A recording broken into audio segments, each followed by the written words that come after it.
But then you also, this brings us into the Islam versus Christianity argument. And I want to make it very clear to the world that I am not anti-Christian in any way. Most of my family is Christian. My brother is Christian. For a long time when I Tristan's Christian? Yeah, he's Christian. Cool. He's happy and he has fun. Yeah, that's right. Perhaps that's why. When I first stopped being atheistic, I reverted or diverted to Christianity because it was all I knew. Because I was raised Christian. I went to church as a kid. It's all I knew. But you're talking about the fact that, yeah, people can come into the nation, but if they become Christians once they arrive, then the Christian faith survives. Yeah. But I think that for that to happen, there would have to be some form of power gap or power vacuum, and it's not atheists which are arriving, and it's going to be very difficult to convince them out of Islam into Christianity, and I'll tell you why. I am not an Islamic scholar, and I don't consider myself knowledgeable on Islam. I'm new to the religion. I'm only a year in, and I'm studying as best I can, but there's a lot of people who know more than me. But from my understanding and my practices, Islam is very rigid. And it's strict, and you know what's right and you know what's wrong. And it provides solutions and answers in a very strict, non-ambiguous way. And I feel like if you live a difficult life, like we talked about earlier about why my fan base is so galvanized and why they believe in me, because I offer rigid solutions to problems. And if you come from a difficult place or you were raised in a difficult country or a war zone, you're going to look for that rigidity. I don't think the softness of Christianity, and I don't say that as an insult, I just state that as a matter of fact, will be appealing to people who have come from war zones. I just don't, I think it's going to be very difficult to convert them to Christianity. And we're seeing now in the Western world, huge proportions of Christian countries are now just becoming Islamic strongholds, and they can't be penetrated or changed. And okay, but you're making it seem like a lot of people that worship Islam, they're very, very strict with their policies. There's a lot that and by the way, let me speak positively about Islam so people don't confuse my nature. We're friends here, by the way, everyone. We're on the same, yeah, I don't agree. Speak for me. I'm just kidding. No. Heathen. No, I really, really, really, really, really respect Islam for one reason, the way they stand up for their God. Absolutely. And I actually take notes from them. Yep. So I don't want anybody, in fact, my God is their prophet. Yep. So we do see a lot of eye to eye.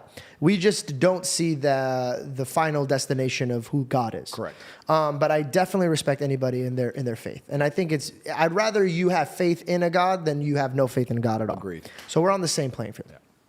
Okay. But to say that Christians have values and they don't follow them, and Islam does, it's not true. I have many friends. For example, you're Islamic now, but you drink and you smoke. No, I don't drink. Not anymore. But there's a lot that I have friends with that do. Yeah. So the theory of them not following their rules that's just a man. I don't think that's a religion. I think every man falls short. Yeah. I think this is the truth. I think an Islamic man that stands in front of me sins against God. And I think a Christian man sins against God. Oh yeah, we're not perfect in any regard. Yeah. But let's tie back to something I said earlier. We're not perfect in any regard. And it's all down to how you once again measure the success of a religion. We talked earlier about measuring the success of a business and life being about money. Numbers, right? But why is numbers account when it comes to faith? I think it should be your faith. That's it. It should be your faith. But faith is very intangible and hard to measure. So I'm just using my limited human brain. Let's just try and measure the success of a religion. Well, the fastest growing religion is Islam. It's not the biggest. It's the fastest growing. Yeah.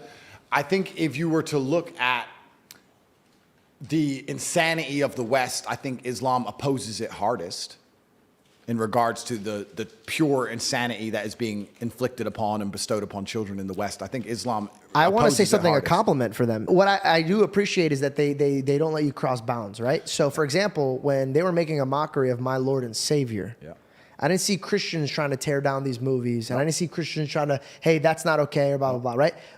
Islamic people were like, you're not talking about our prophet like that. Correct. So I find that very beautiful, and I understand that they hold their values. But let me ask you a question. Yeah. Do you not find that appealing? Very. Do you not find it appealing to be part of a religion where you get to stand up for what you really believe in and say, no, you can't say that. No, you won't do that. No, not to us. Yeah. I think they have beautiful qualities that I should learn from. Yeah. But that doesn't mean I have to worship their God. I mean, people often ask why I reverted to Islam. And I heard someone say something that you see life and you see other people as you see yourself. So if you're a thief, you think everyone's a thief. You're worried about everyone stealing from you because you would steal in their position. That's how you view the world. That's how cheaters view. That's how cheaters view the world. That's right. And then I was sitting thinking, well, maybe, and of course, this just came from my mind. I said, well, maybe you see a religion how you see yourself. Like, I see myself as somebody who is feared, nobody would want to mock. I see myself as somebody with strict standards and discipline. I see myself as somebody who stands up for what he believes in and doesn't care if he's assaulted and attacked for it. Maybe that's why it was so appealing to me. And then I'd sit and I'd study it and I'd read and I'd realize how close it actually is to Christianity. We believe in so many of the same things. And I don't want to get in trouble here because I am not an Islamic scholar in any way, but I've had even other people say to me, some Christians who I spoke to who started to read the Quran, they're like, it's just condensed. It's like stronger. Yeah. And I think that's what the appeal of it is to me. And I also like having hard yeses and nos. And I believe that if you have a religion where you just accept everything, then you believe in nothing. There has to be a line. In life, there has to be a line that you won't let someone cross. And with God, there should be the same. And my only concern with Christianity, and I argued this with my brother at length, is if God will really, truly forgive anything, then if he'll truly forgive you doing the most heinous acts you can possibly think of, and you repeatedly do them, and you won't learn your lesson, and you'll do them over and over again, and even Christians themselves won't ostracise you, is that too far? Is that too much freedom? Like you asked earlier. I love this. So this is beautiful. It's actually in my notes. I was going to circle this with it. Let me just give me a second to make sure I word this properly. Absolutely. Let's circle to forgiveness. Yeah. How many times should you forgive a man? Well, that's a really good question because we are sinners and we make endless mistakes. And the prophet that you see as Jesus, do you know what he talks about forgiveness as? Tell me. Peter asks him, how many times should you forgive a man? And he says 7 times 77. And then he also describes the way judgment day comes. And he goes, you will be measured by the measurement that you gave others. So the way you looked at your brothers and sisters, that man wronged you, but you said, you're dead to me. Your debt, I don't even want it. Yep. That's how you'll be measured. Yep. But here, let me circle back. Repentance isn't doing the same sin over and over and enjoying it and asking for forgiveness. That's why God doesn't judge your actions, like I said. He judges the reflection of your heart. Yeah. So if I sinned against you, there's 2 types of men. Andrew, dude, listen, I'm a police. Andrew, I messed up, dude. Like, I'm so sorry that I did this, dude. I didn't mean it. This is what happened. And you could see the stress in his eyes from him hurting you. Hey, Dad, I know you told me not to do this. And I was with my friends or, hey, Andrew, my bad, bro. Yeah, it won't happen again. Yeah. This fucking guy. Yeah. There's a difference. Of course there You is. can't hide your heart from God. Absolutely. So that's why I say only God could judge. And I remember what I was going to say about your God and my God, right? I believe that if there is a God out there, he wants you to come in the same direction that I'm going, the vice versa. So I think I never want to debate religion ever, because then I'm trying to disprove your God, and that might be holding your heart, and I don't want to do that. I agree. But what we could do is I say, I'll pray to my God, and you pray to your God to open up one of our eyes and hearts. And whoever is wrong or whoever is right will guide us with wisdom to the right direction. I love that. And you know what? I kind of feel like when I'm talking to people of other religious faiths, and like I said, I have to be very careful. I'm not an Islamic scholar. And like you said, I don't want to ever insult Christians or insult other religious faiths. The only people I like to argue with correctly and properly are atheists, because they need to learn the light. Yeah, I'll join. Yeah. No, I'm just kidding. I feel like if there's one God, let's imagine there's one sentence, and it's the most beautiful sentence that you can possibly think of that can be constructed with the most compendious and gorgeous language that can be put together. I feel like the different religions are perhaps different languages to say the same thing. Yep. And, you know, German sounds different to Russian, sounds different to English, but you can say it in different ways, but it all means the same thing. And I feel like that's the best way to look at it. And to a degree, the Quran also says the same thing. It says that we're a lot closer than we are apart. And I think when I meet somebody of another faith, I still feel happy for them, and I feel glad for them. It's only when I meet somebody who sits down and thinks they're a smart ass. Oh, no, we came from monkeys. I'm like, oh, bro, you need help. Those are the people I argue with. Those people are more lost than ever. And here's the thing, man. Like, a lot of people will ask me, like, how do you forgive? Because forgiveness is sometimes it gets so hard, especially when you know that person wrongs you purposefully. Yep. And my theory goes back to this. Forget the way I measure is the way he's going to measure me. Yep. But my God came and paid a penalty for me. Yep. Because I couldn't pay that penalty. how can I look at another man knowing that every time I come on my knees and I say, God, like, provide me shelter, provide me safety, provide me this, and he always comes through for me. And then I wrong him. And by the way, this is the worst part. I walk into sin willingly, man. You think that I feel good having sex with my girlfriend? I do.